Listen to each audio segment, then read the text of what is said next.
paz do Senhor Jesus. Eu sou missionária Ana Paula Miranda e eu moro em Belo Horizonte hoje e eu gostaria de deixar aqui um relato sobre o meu testemunho, porque muitas pessoas abandonaram a Cristo, por situações difíceis, porque não foi bem tratado na igreja, porque foi machucado, porque foi apedrejado. Só que quando a gente lê a Bíblia, em Eclesiastes capítulo 3, aleluia, vai dizer que há para todas as coisas um tempo determinado por Deus. E eu creio que o meu testemunho vai falar muito com você, vai te fazer refletir. E se você estava triste, se sentindo abandonado por Deus, você vai entender como que Deus é grande na tua vida. Eu quero deixar uma passagem de Eclesiastes 3 antes de começar a contar o meu testemunho. Amém? Eclesiastes capítulo 3 diz: tudo tem o seu tempo determinado e há um tempo para todo o propósito debaixo do céu. Amém? Glória a Deus. Eu me chamo Ana Paula, sou missionária desde 2017, mas eu nasci em um lar cristão onde a minha avó era cristã. Mas a minha história começa de uma maneira triste. A minha mãe era uma moça, e ela estava ali junto com a minha avó, ia para a igreja. E o meu pai era primo primeiro da minha mãe, Eu digo era porque a minha mãe faleceu em 2016. E aconteceu várias coisas durante o período. A minha mãe tinha mais ou menos 18 anos, 17, 18 anos. E as minhas duas vós eram irmãs. A irmã da minha mãe, a mãe da minha mãe e a mãe do meu pai. Elas duas eram irmãs. Hoje já são falecidas, minhas duas avós. E as duas tinham uma terceira irmã, que era, no caso, a minha tia-avó. E a mãe do meu pai cuidava dessa senhora, que todo mundo da família chamava ela de Madrinha Bastiana. Então, pelo fato dela cuidar dela, a mãe do meu pai era cristã, ela servia a Deus na Igreja Cristã do Brasil, na época. Muitos anos depois, ela foi para a Igreja Deus e Amor. E o meu pai bebia muito, vivia para gandaia, era um adolescente, um jovem, 17, 18 anos. E ele também vivia para farra. E um dia, minha avó, a mãe do meu pai, reclamou com a mãe da minha mãe, que ela não conseguia ir para a igreja porque tinha que ficar cuidando da Madrinha Bastiana o tempo todo. E aí a minha avó, para ajudar ela, mandou a minha mãe para ficar junto com a madrinha. E nesse período meu pai chegou bêbado e ele cometeu um abuso sexual com a minha mãe. Ele abusou dela e ela, com medo, ela não contou para ninguém. Ela deixou o tempo passar. Só que desse abuso ela engravidou de mim. E a minha avó só foi perceber quando a minha mãe já estava bem gordinha, de 3 para 4 meses, que a minha mãe sempre foi muito magrinha, era bem, bem fininha, bem magrinha. E aí a minha avó percebeu que a minha mãe não estava no ciclo menstrual, que ela não comentava nada, e minha avó foi perguntar. E a minha mãe contou para minha avó. Os meus tios também foram tirar satisfação e nesta época o meu pai negou que tinha feito aquilo e ele fugiu da cidade que eu morava. E ele foi morar com a irmã dele numa cidade vizinha. Eu sou da cidade de Guaranésia, Minas Gerais, é uma cidade bem pequenininha. E ele foi para a cidade de Mozambinho e ele fugiu de lá. Ele ficou com medo dos meus tios fazer alguma coisa com ele, que eram primos dele, mas iriam defender minha mãe. E nesse período ele começou a negar que era o meu pai e a família toda apoiou ele. A nossa família se dividiu, porque era todo mundo sangue, as minhas duas vó-irmãs. E a família, então, nesse período se dividiu. As minhas avós se conversavam, elas tinham amizade, mas quando se tratava de mim, era um ponto de interrogação. Ninguém aceitava que eu fosse filha dele. Quando eu nasci com cabelo loiro pratinado. Tem fotos minhas pequenininhas que a minha tia guarda. Eu não tenho aqui em Belo Horizonte. Quando eu for em Minas, eu vou até pegar. Eu nasci a cara dele. E aí ele foi, nesse período, ele se converteu na Igreja Deus e Amor. E ele começou a conhecer uma moça lá e casou, a qual ela tem 3 filhas, a primeira esposa dele. E ele nunca me registrou, ele nunca assumiu que eu era filha dele, até um período em que Deus tratou ele. E aí, neste período desse mal que ele fez para minha mãe, eu nasci. E como ele continuava negando que eu era filha dele, mesmo eu tendo nascido a cara dele, O meu pai é ruivo e eu nasci loura, com o cabelo branco, de tão branquinha que eu era, a cara dele.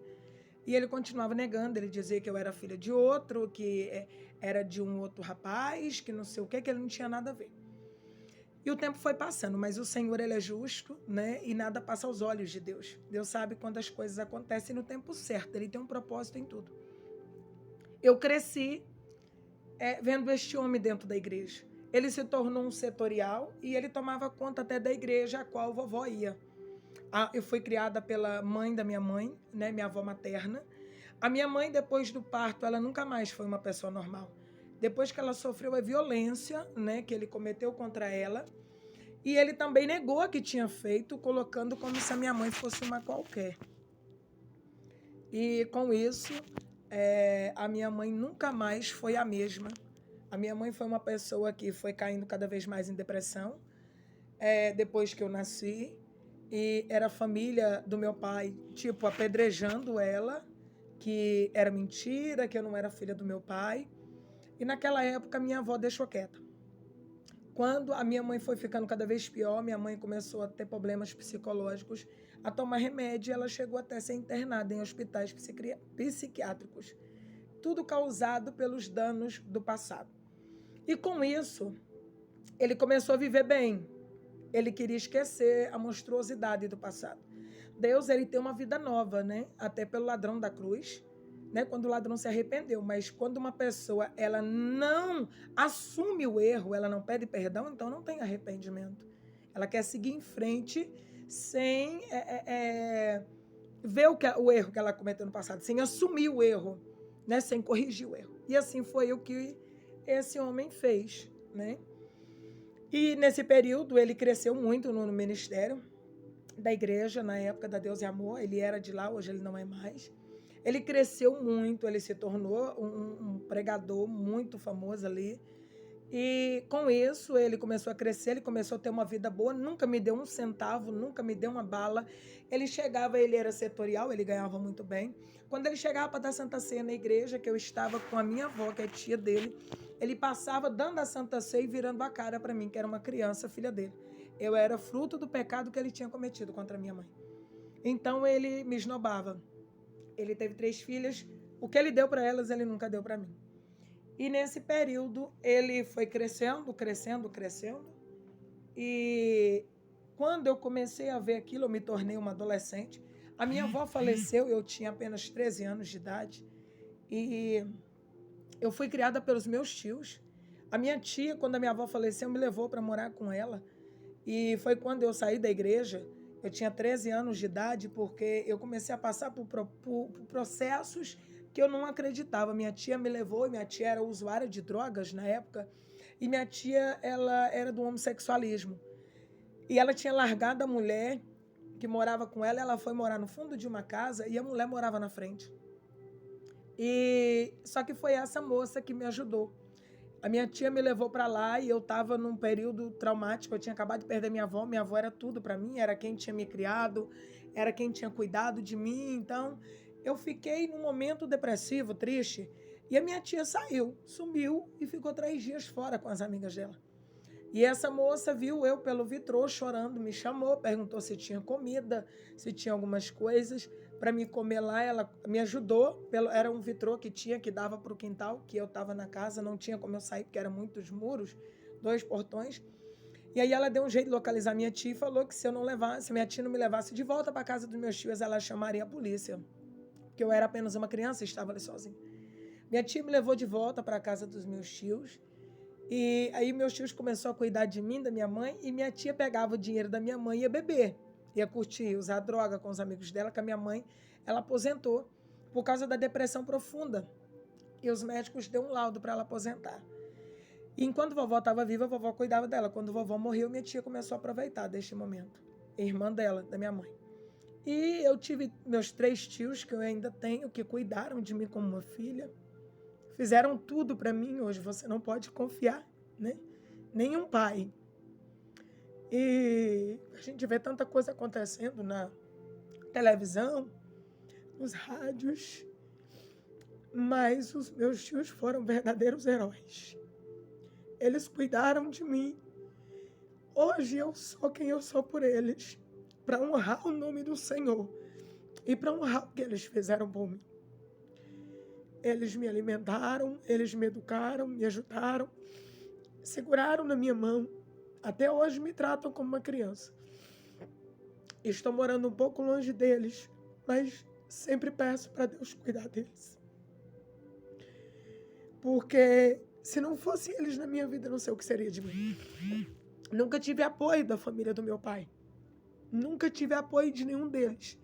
Quando vovó morreu, os meus tios assumiram o papel de mãe e pai na minha vida. Os meus tios assumiram esse papel como heróis. E quando eu estive lá, e quando eu fiz 26 anos, 25, eu saí de lá, 24, não, eu tinha 23 anos. Eu saí de lá e eu não estava na igreja. Eu era revoltada com Deus pelo fato de ver aquele homem no altar, depois de tudo que ele tinha feito. Eu não compreendia propósitos de Deus, eu não sabia o que Deus tinha para fazer, né? Eu não conhecia a Bíblia, eu não tinha entendimento que eu tenho hoje. Hoje eu sei que o Senhor, Ele é fiel para cumprir todas as coisas na nossa vida, independente do processo. E, resumindo um pouco, eu saí daquele lugar. Mas antes de eu sair, em 2016, eu era uma adolescente, e a mãe do meu pai, ela foi diagnosticada com câncer, a qual ela não teve muito tempo de vida, e ela nunca me aceitou como neta, ela não me aceitava chamar ela de avó, né? Ela falava que ela era minha tia, porque ela era tia primeira da minha mãe. Mas no dia em que ela estava ali deitada no leito, já para morrer, nos dias de morrer, ela segurou na minha mão e ela não conseguia falar. E quando eu chamei ela de vó e eu disse que eu perdoava ela, naquele momento ela olhou para mim, as lágrimas desceu no quarto. Estava a família toda ali. Nesse dia eu vi o meu pai diante do caixão dela, alguns dias depois, né? Passou acho que uma semana, minha avó faleceu, se não me engano foi uma semana, e a minha avó faleceu. E ela foi em paz, porque ela conseguiu meu perdão. Eu perdoei ela de verdade, do fundo do meu coração, mas eu não conseguia olhar para a igreja, eu não conseguia ser crente de novo. Eu não conseguia voltar por aquilo que eu tinha passado. Eu queria entender por que Deus usava aquele homem, por que Deus abençoava aquele homem. Depois de tanta maldade que ele fez, ele nunca voltou atrás do erro, ele nunca se corrigiu. E com isso, eu fiquei com isso guardado no meu coração. Depois de um tempo, eu fiquei sabendo, eu tinha ido embora, e eu fui morar na cidade de Capelinha. E nesse período que eu fui morar na cidade de Capelinha, norte de Minas, era totalmente diferente né, do sul de Minas para o norte de Minas. E quando eu fui morar naquele lugar, em 2014, a minha tia me ligou. Já fazia 4 anos que eu tinha saído ali de Guaranésia, 3 para 4 anos. E a minha tia me ligou, a irmã do meu pai, perguntando se eu estava bem. Eu disse que eu estava bem, graças a Deus. E ela falou para mim que as minhas irmãs estavam desviadas, estavam se prostituindo. E as filhas do meu pai, né, com minha madrasta. E que o meu pai também estava meio desviado. Tinha saído da Deus e Amor, São Francisco, estava meio desviado. Eu vi que naquele momento Deus começou a colocar as mãos nele. Porque minhas irmãs nasceram dentro da igreja. Elas foram mimadas por ele dentro da igreja. E ele começou a sofrer situações de vergonha com elas.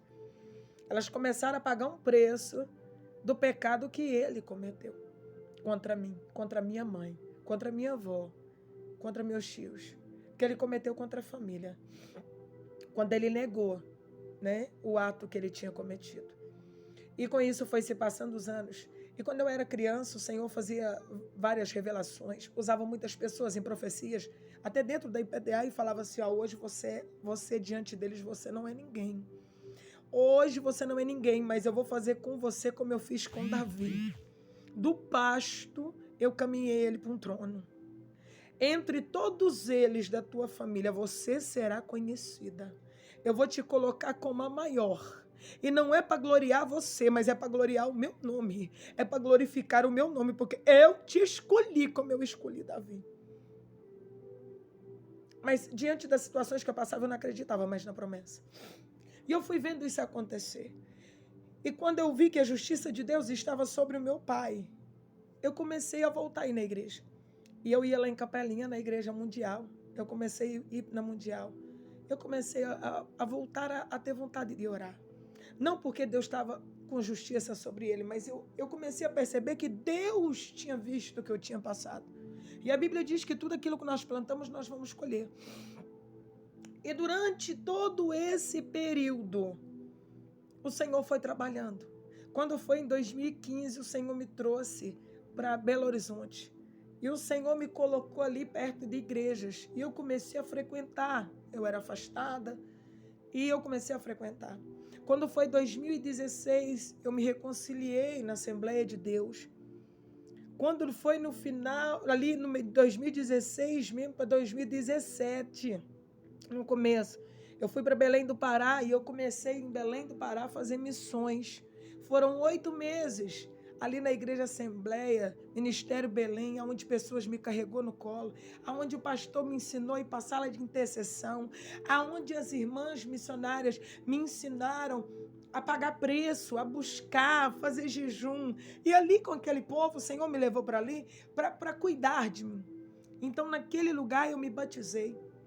Fui para fazer missões e eu não era nem batizada ainda. E lá eu me batizei. Em pouco tempo o Senhor me colocou ali de pé como uma missionária. E eu lembro que chegou um homem naquela igreja muito grande. Parece que tinha mais de 2 metros de altura. Era um pregador do Rio de Janeiro. Estava dentro de Belém do Pará. E ele começou a ministrar a palavra e de repente ele chegou e pegou da minha mão. Estava de olho fechado. E ele falava para mim: vou te levar para curar câncer no meio dos teus. Eu te trouxe para cá para te preparar, mas chegou o tempo de eu te levar. Eu não te permiti diante do teu povo como tu estava, mas agora tu irás diante dele, não como uma qualquer, não como, aleluia, uma esquecida, mas tu irás como uma mulher de Deus, como a menina dos meus olhos. Os teus olharão e não te reconhecerão, porque quão grandeza eu farei na tua vida, e através da tua vida, eu vou curar, eu vou resgatar, eu vou salvar. E eu vim embora com aquela profecia, eu chorei muito. E com isso o Senhor começou a trabalhar grandemente na minha história, na minha casa. E eu voltei para Belo Horizonte e o Senhor começou a fazer coisas grandes. O Senhor começou a me usar para curar. E eu estava ainda ferida, mas o Senhor usava minhas feridas, o meu testemunho para curar outras pessoas. E o Senhor foi bradando na terra de uma forma sobrenatural. E para resumir, quando foi em 2018, eu comecei a receber umas profecias de que o Senhor ia fazer coisas sobrenaturais, porque tinha chegado o tempo do Senhor cumprir algumas promessas na minha vida. E que o Senhor iria me surpreender. Quando foi em 2018, uma prima minha me procurou e disse que meu pai estava passando por situações difíceis. Ele já tinha saído do primeiro casamento, ido para o segundo casamento, já tinha tido um outro filho e a vida dele estava de ponta cabeça, ele não tinha dinheiro nenhum. Ele foi para outros ministérios e o Senhor fechou as portas, mesmo ele sendo um pastor.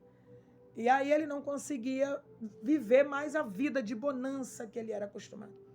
E aí a minha prima veio dizer que ele queria fazer um DNA. Eu fui e fiz o DNA com ele em 2018. Passou-se 15 dias, eu recebi o resultado. Ele recebeu o resultado primeiro. Ele manobrou a segunda esposa dele, enganando ela, e tentou enganar a mim também, né? Ele quis vir com uma história furada. E eu estava no meu melhor momento ali com Deus. Diante das provações do deserto, passei por muitos levantes.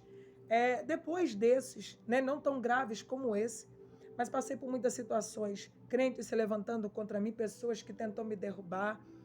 E eu olhava e eu perguntava para Deus o que eu tinha feito, e Deus falava para mim que eu era um propósito. Eu não ia viver um propósito, eu era um propósito dele nesta terra, que eu era o próprio propósito dele. E resumindo, eu fiz o DNA. E nesse DNA,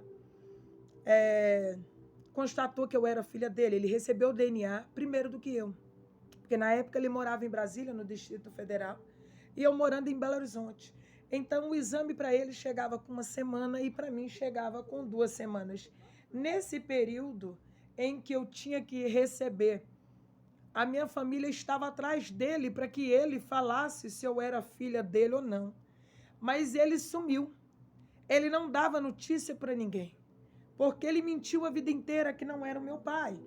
Ele mentiu para todo mundo que não era o meu pai. Ele falou em cima do altar. Ele falava para as pessoas que ele não era o meu pai, que eu parecia com ele, porque eu era parente dele de sangue, eu era prima segunda. Mas o DNA provou. Envergonhou ele. Eu tinha sido revelada num culto que eu tinha ido na IPDA, na época, e um pastor virou para mim, um diácono, e ele falou assim para mim, assim, Deus vai te honrar, porque o inimigo bradou hoje, dizendo para você assim que você ia ser envergonhada. Mas o Senhor está dizendo, você vai ser exaltada. Chegou o tempo de honra de Deus na tua vida. E a minha tia caçula, irmã do meu pai, tinha me mandado um zap. E nesse zap ela falou para mim assim, mesmo se você não for filha do meu irmão, você continuará sendo a minha parente. Eu falei, tia, chegou o tempo de Deus bradar. E aquilo que é verdade vai aparecer. E apareceu. E aí ele veio querendo se aproximar de mim, mas não como filha. Ele queria me tratar como filha, mas a intenção dele era arrancar dinheiro de mim.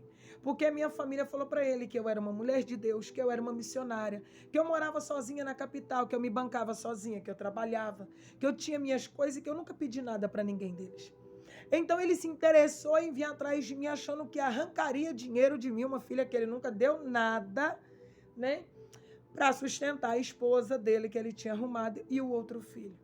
Mas ele nunca reconheceu que pecou. Ele foi atrás dos meus tios para pedir perdão, foi atrás da minha tia e falou para mim que queria pedir perdão para minha mãe, mas nunca foi de coração. Era tudo caso pensado para que eu achasse que ele era uma pessoa mudada, para que eu tirasse dinheiro de pagar minhas contas e sustentasse ele. É a capacidade do ser humano. Eu estou contando esse testemunho para você entender que se você acha que a tua vida está difícil, se você acha que não tem solução, tem. O Senhor, neste tempo, Ele me guardou, Ele me escondeu até mesmo da minha família. Eles não tinham notícias minhas, apenas aquilo que eu sempre postei nas redes sociais, na minha página missionária que eu tenho no Facebook, Missionária Ana Paula Miranda, onde o Senhor tem honrado ali, tem me dado quase 20 mil seguidores, e eu tenho falado da palavra dele. O Senhor começou a me levantar. Hoje, para a glória de Deus, as minhas irmãs, por parte dele, não tenho raiva nem ódio, pelo contrário, amo elas. São missionárias também. 2 missionárias, uma não é. Mas são dirigentes de igreja ali para o lado de Goiás. Mas elas não têm um ministério assim grandioso e da maneira que Deus fez na minha vida. Deus escolheu a bastada, a desprezada, para ele colocar uma promessa grande, assim como ele fez com Davi. E o Senhor começou a me honrar, a soprar o meu nome. E por onde eu tenho passado, o Senhor fala para mim contar o meu testemunho. Eu tenho ganhado muitas almas. Sabe por quê? Porque enquanto eu estava olhando pelo erro do meu pai, eu estava abandonando as minhas promessas. Eu estava abandonando os propósitos de Deus por não entender. Enquanto eu pensava que eu não conformava dele estar no altar, enquanto eu ficava revoltada com Deus, de Deus usar aquele homem, na verdade o inimigo estava colocando isso no meu coração para que eu abandonasse as promessas grandes de Deus. Porque se eu abandonasse as promessas, eu também não viveria a justiça. Porque quando eu saio dos caminhos do Senhor, porque alguém me feriu, porque alguém me machucou, alguém me desprezou, alguém me apedrejou, alguém me caluniou, eu estou abrindo mão das minhas promessas e também da justiça de Deus, porque Ele é Deus de promessa e Deus de justiça. A justiça é o segundo nome de Deus. Ele é Deus de justiça. Eu estou aqui te contando esse testemunho, porque hoje eu estou aqui, anos se passaram, as feridas têm sido cicatrizadas por Deus. Hoje eu sou uma ganhadora de almas, hoje eu sou uma missionária. Aquilo que o meu pai não fez por mim, hoje ele não tem para fazer para ele mesmo. E aquilo que ele não fez por mim, Deus fez. Deus preparou os meus tios para cuidar de mim. Deus preparou pessoas para cuidar de mim quando eu voltei para a presença dele. Deus preparou pessoas para me erguer.